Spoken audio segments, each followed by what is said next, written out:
nawna seli thérapie melen salmina nokku ga wonnon hande le 28 premier mois 2024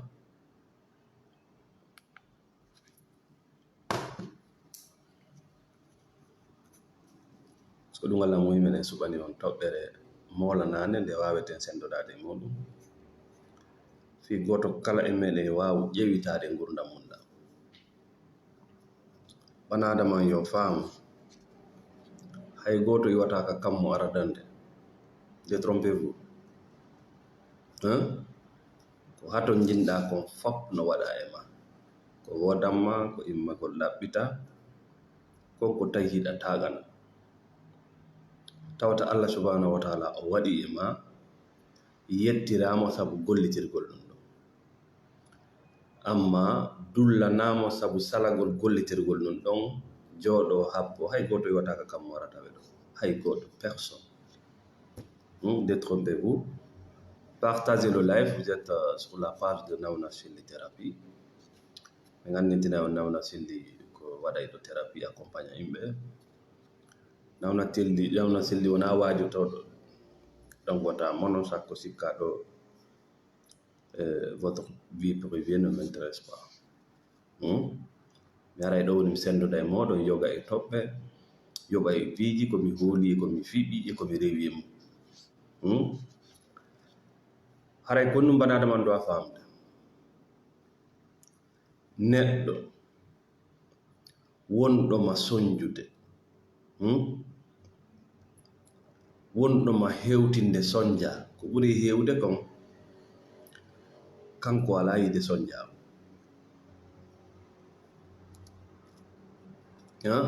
ɓuri hewde kon si tawi banadama on mo hewtindema soñja o ala accure mo hewtindema soñja ko mande kanko wala famde en wi'i neɗɗo fuu si tawi o iwade neɗɗankaku yagal haray mo gollitirde hakkille makko de ko ɗum waɗi si Allah wi en ka Qur'an afala taqilun neɗɗo si tawi o iwi ka neɗɗankaku yagal makko haray himo gollitira ko wiyete kon subconscient ɗum ɗon wona hakkilayɗe ko hakkille needi hakkilayɗe ɗen noto wona eɗen ɗon buy wuuri buy kaka hakkille needi hakkille mémoire hakkille marayɗe ɗum ɓe nanta esprit fixe ɗum yiyata piiji buy no ton ɓe waɗata a inni ko hatta waɗa ɓay ɓe annda nani ɓe woowi nani men tawri ɗum ɗo tawaka ka needi amen ɗum ɗo tawaka ka gurdam amen ɗum ɗo tawaka ka diina amen mana o yewtete woni min nde komi robo miɗa programme j'ai été programmé par la famille, par la société, par les écoles, par les doctrines. Moi, je suis programmé. Merci Marie-Oba, merci mon frère Ali. Donc, une personne, Bane Adam, wonɗoma soñjude on, o ala yiwde soñjaamu wonɗo iwde makko on hewta e ma. Sinon, il va s'arrêter.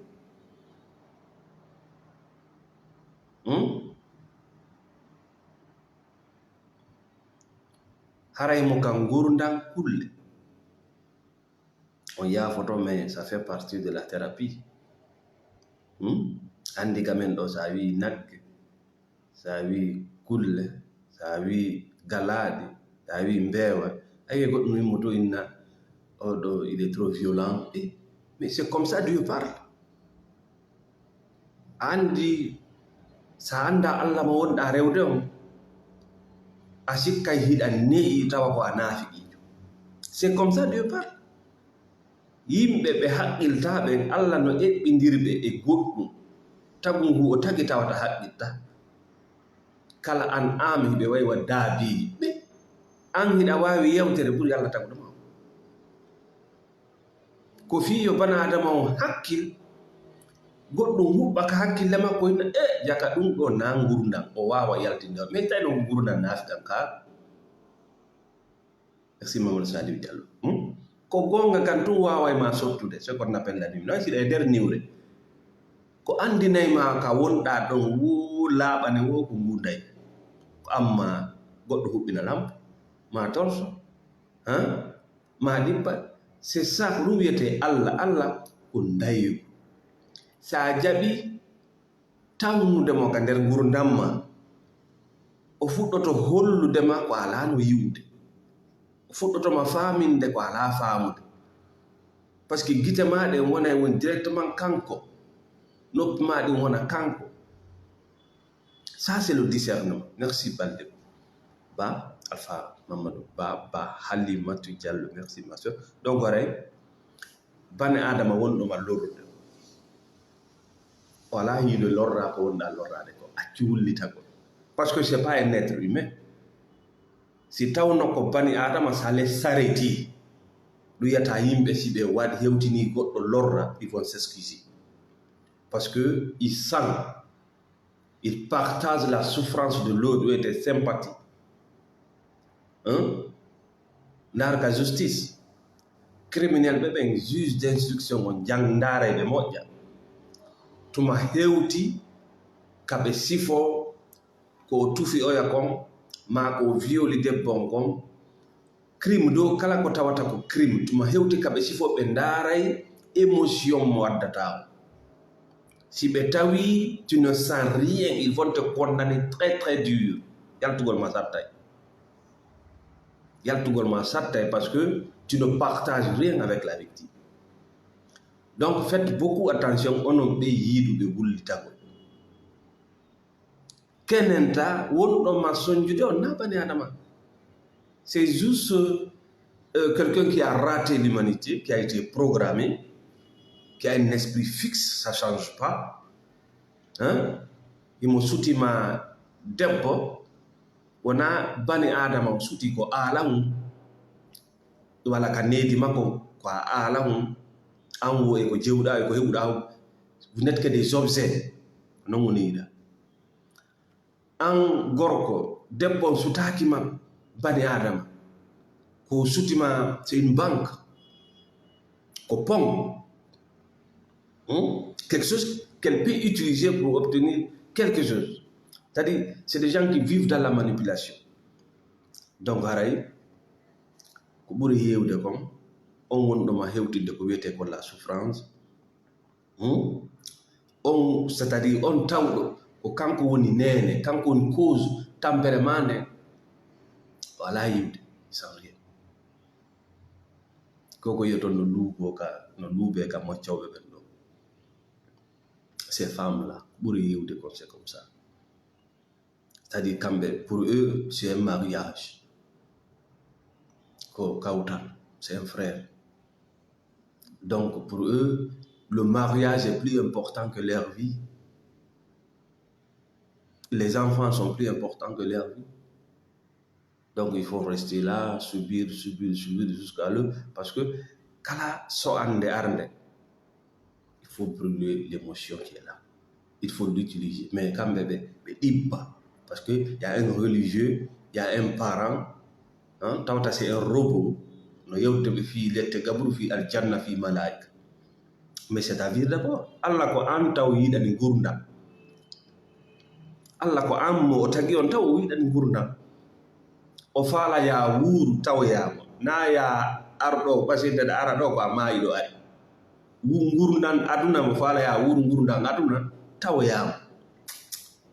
Ona ya iwto hiɗa maayi ara ɗo hiɗa maayi tawoyamo hiɗa maayi. Wona ɗum Allah faalanama. Sina ɗum ko leggal waɗaynoma. Ko hayre o waɗaynoma. Ko mbeewa o waɗaynoma. So suɓike waɗugol mo bani adama moɗi yettirmo sabu gollitirgol voilà donc ɗum ɗon no gaddata yimɓe ɓen addugol ɓe e gurdam taƴagol desperation taƴo fes par ce que hino wonɗomo soñjuɗo himo suti ɗum ɗo ko soñja ko tooña kono himo suti hay e gooto alaka hoore leydi ɗo wawɗomo daranade inna hi motoñero suda. C'est-à-dire ko ɓuraɗo hoolorede on kadi no addude ayaje tawde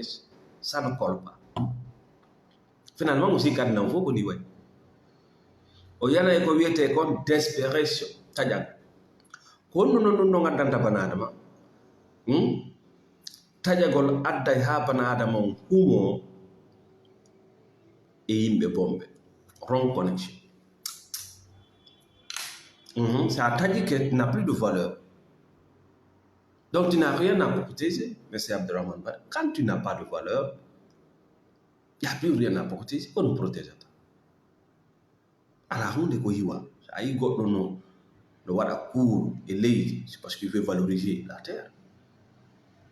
Aïe, non, darna soudou et parcelle parce qu'il veut donner de la valeur. Ça y est, on est à son pochette ou à la téléphone, c'est parce que le téléphone d'abord a de la valeur dans sa vie. Ça y est, on est en bout de ma connaît dog à la di banco, ma kala no guerre, c'est parce qu'il y a de la valeur. Quand il n'y a plus de la valeur, ça fiche. Donc il a n'yande quand on wonti ko wete kon zombie.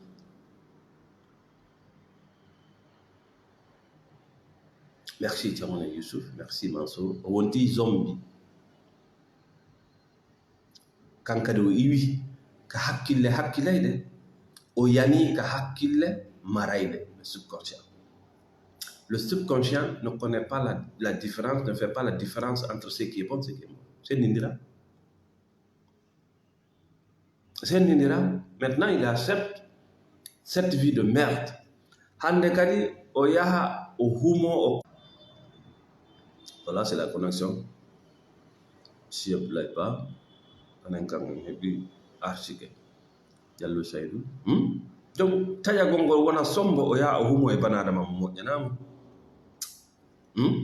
E golle ɗe moƴƴanama, hay golle tawi moƴƴanama tawa mo jaɓa ɗum o ara o janga contrat o ha o ɓeyna. Golle ɗe moƴƴanama, weldiɓe ɓe moƴƴanama, hande kadi o wuray ɗan ɗon gurdam soɓe. O nawna ɓe nagoji nagogere ko dabari ko foin siko jawdi o jogi o wawata ƴettude jawdi ndi o jogi ndi o danko hoore makko wona people please lampe verte kanko kosi o dépensi o hisa parce que moƴƴugol no ton moƴƴugol no ton moƴƴinkinagol no ton moƴƴugol ça vient du cœur moƴƴinkinagol ko kulol simi jonnaali ɓe sa'ayla si mi yahali ɓe sa'ayla si mi tawaka ɓe tawetake ça c'est pas une vie.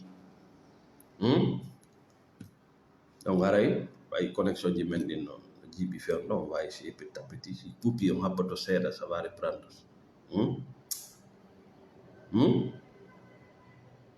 Andu hunde wo hunde noon hunde nden boniri wonde hunde nden boniri wota jaɓu taƴagol par ce que a taƴoto tun yana e ɗan ɗon gurda ko ɗum waɗi si Allah indi wata on taƴo yurmende ande c'est temporaire koko feƴƴata rewi e hoore nawna selli sino rewde e hoore ma fewn ɗo mi innima koko feƴƴata donc kala ha toon jinno e thérapie ji nawna selli ɗin tu peux me contacter mais c'est payant. À un moment donné tu as besoin de quelqu'un avec qui parler, c'est très important. ɗi laaɓi ɗi wonɗa e mum hande goɗɗo rewi e mum aduna ko taƴitugol yiide goɗɗo no haalandema fi jahannama andu inge ga. Dès que tu arrêtes d'utiliser ton cerveau, tu tombes dans l'enfer,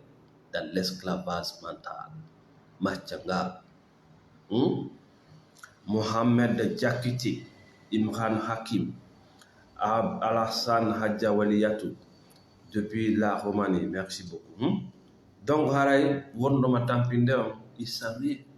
sinon ça allait s'arrêter.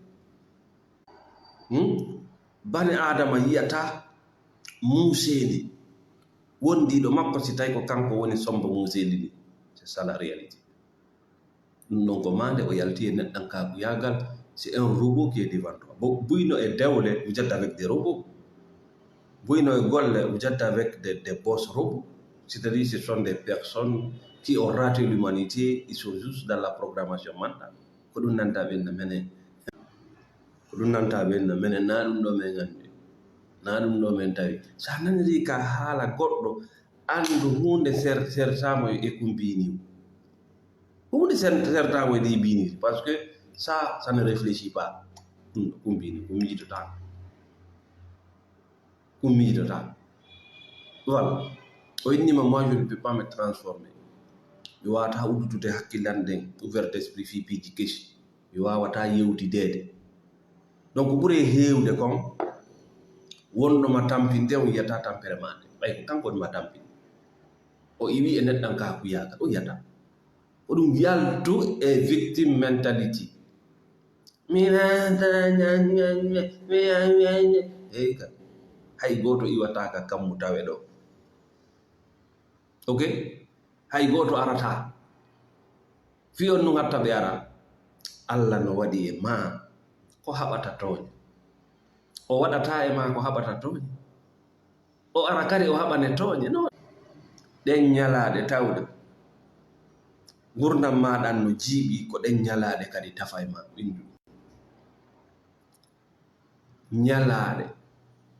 ɗe piyetaɗaɗe ɗe toñetaɗaɗe koye ko fiima c'est pas contre toi hein? C'est le religieux sikki ko contre toi non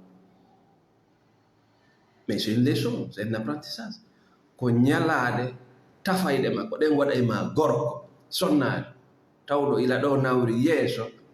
tu peux gérer ta vie tu peux planifier ɓayne wi non c'est pour toi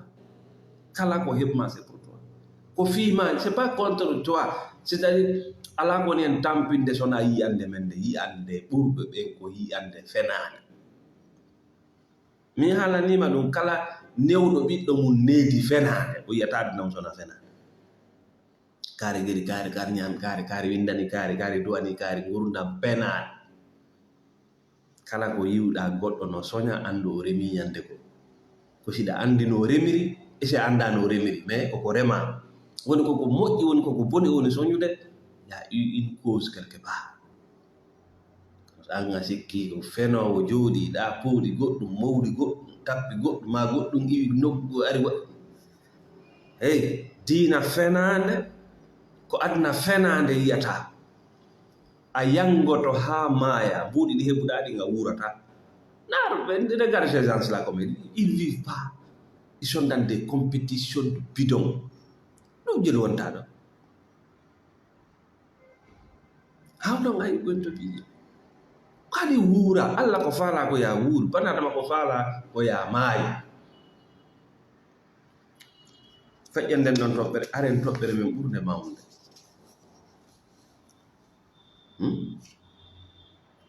mbuuɗi faalɗa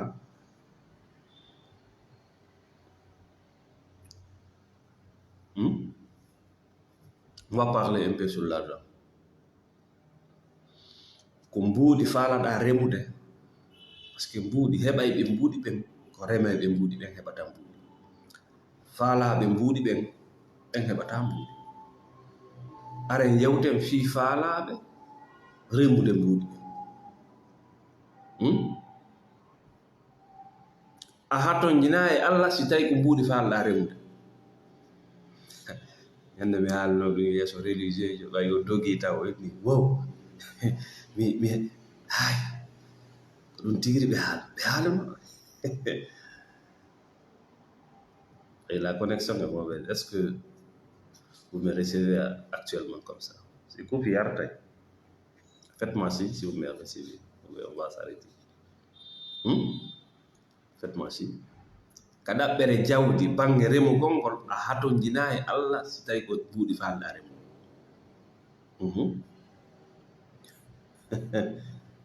yande mi haalno ɗum le religieux il a fui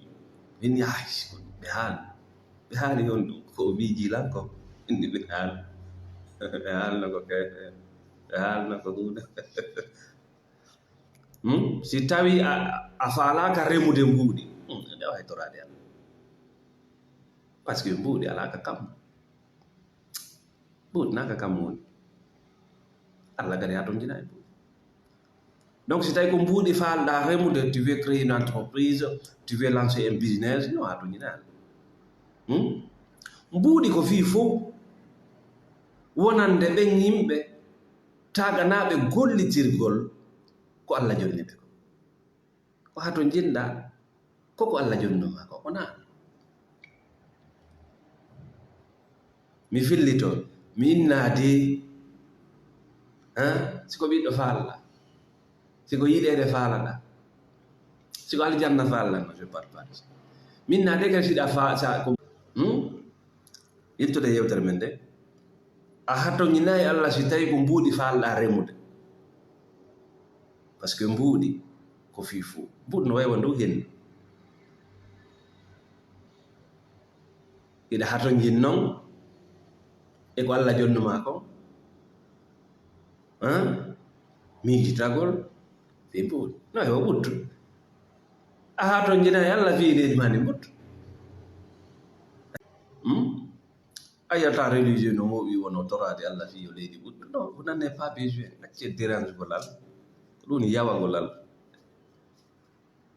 hiɗa hatojine ko Allah jonnuma ko fi yo leydi ma no ɓuttu e enen a gollitiri ko Allah jonnuma ko o mi gollitirali c'est comme l'entreprise on te donne tous les moyens bureau d'étude on yaha winda kala ko windete ɓeɗa ɓe jonna ɓenna bon on vous attend yaha yaharon ka gollitirde ko entreprise on jonnuma ko produit ji ɗin bonana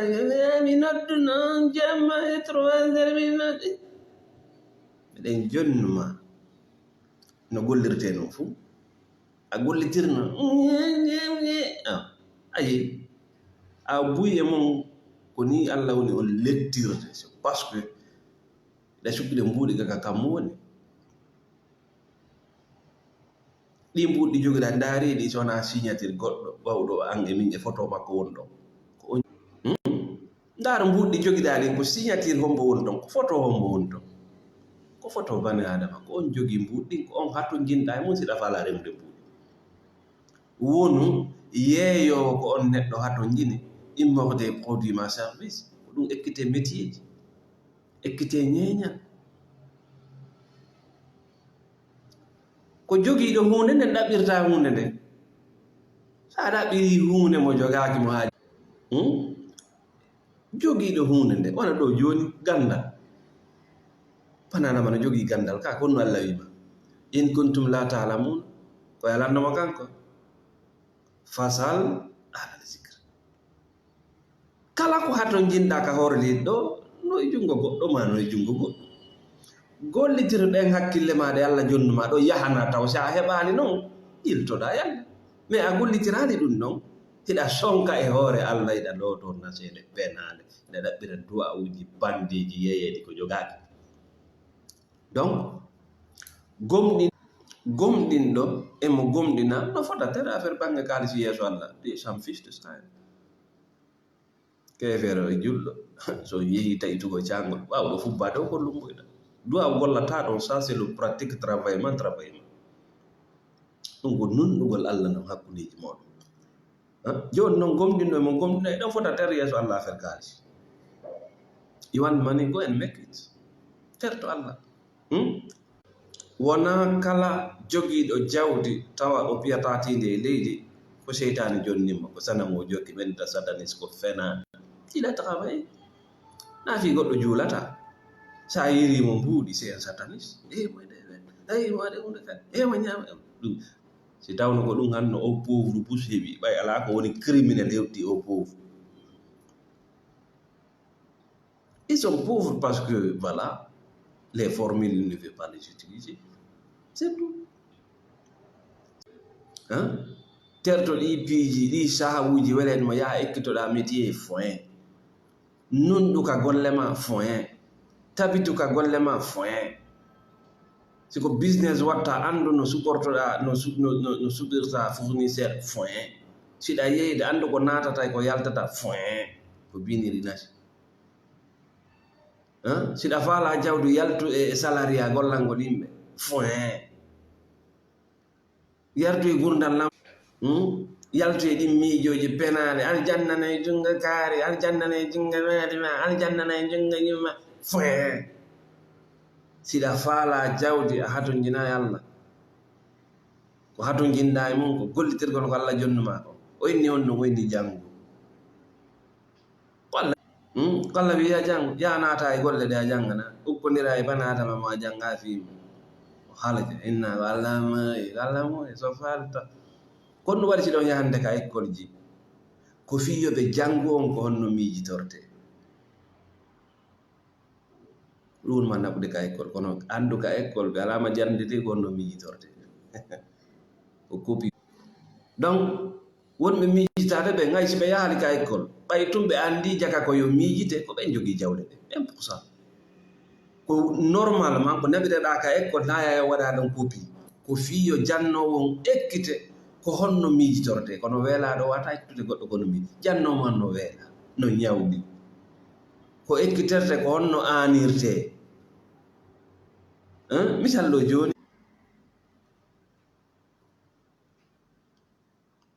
ƴetten misal ɗo jooni gollitirgol ngaani hunde an a ɓaleejo na ɓaleeɓe ɓen fof so a yehi ka hoɗo mon a ndaari burure nde ko burure yiyata hula ko burure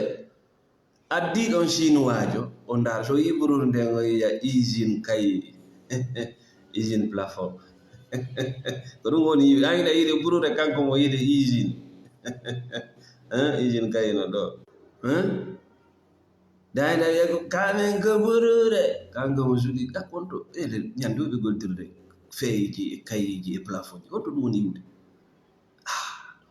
kanko anndi hoore nde wonali hoore wotere ndeɗa woni hoore juɗande ndeɗa woni hoore wuurde ɗa yehi ka ɗoma ɓeno weela emma ɓeno weela ɓeno tambi ñamete e yalaɗo addi ɗon endi en jo restauration mo miijoto kamɓe ko ɗum ɓe yiyata nde an yiɗa yiya galle maɗe yomi yeeyude mi doga mi yaha kanko mo yiide voilà mo yiide immobilier jawdi darindi ila ndu suudu ɗo ila nawri dow o faala o waɗay ila o yii terrain on ila ɗon nawri dow o faala o waɗay an yiɗa yiwde voyage yawgona maccuɗo l'esclavage ko ngaani ndin defa donc ara e wi mbuuɗi alaka kammo en fottani konto mbuuɗi woni ka jiifaji yimɓe ɓe voilà kon ɗum jama o mari ko probléme ɓe mari sa yehi joni wattugo téléphone ma technicien jo watto téléphone gonɗum watta o ɗaɓɓita e woni probléme o yi probléme o o ɗaɓɓita solution téléphone ma sa yehi ka laɓtani gonɗum docteur jo waɗata o ɗaɓɓita e woni probléme ma so yi probléme ma o yi lekki maki an gonɗum wonɗa wadde a dogay woni probléme ji ɗi ko ɗum woni hadde heɓa mbuuɗi lampe gerte donc kala hato jinɗo e formation ji ko yowti e sifa ɗi bangeji ɗo ka dewgal ma ka ɗaɓɓere ma ka miijitagol ma il faut contacter nawla chéli thérapie pour un accompagnement premier sur WhatsApp kono yalto e wullitagol na fi ɗum tagiranaɗa naare koko wullitoto o fus maya sikkano e diina ɓenna ko an rewno ko adna e wullitagol nde hoore ko fi on ɗum jollinanɗani donc haray ɓe ka diina ɓe jannatama kono heɓirta jawdi na golle maɓɓe j'accepte ça ɓe jannete ko honno rewirta Allah e jawdi mani parce que ils ont un quota ils ont raison naɓe fo tanan miɗa haala ɗo fe diina yahana julɓe ɓen quand je parle de religieux il y a le christianisme il y a la Torah le bouddhisme tan fuɗɗo haalde ɗo fi diina yaha sappagol ceernoɓe mawnuɓe wakkiliɓe je parle pas de ça minen fof ko e laawol ɗum min heɓi tawhide seeɗa donc ne va pas déranger les gens parce que Nawna Selli a parlé de religieux si mi haali fi religieux yimɓe ɓen no anndi famɓe ɓen no anndi ko on yiyomo le religieux te voit comme une marchandise religieux yiyata mawa bani adama jamais na ɗum o lorratama il te voit comme une marchandise c'est à dire ko a produit makko c'est à dire ko an o yeyata wuura parce que tu as été programmé par tes parents l'esprit critique n'existe pas kala ko haalnaɗa ko moɗugol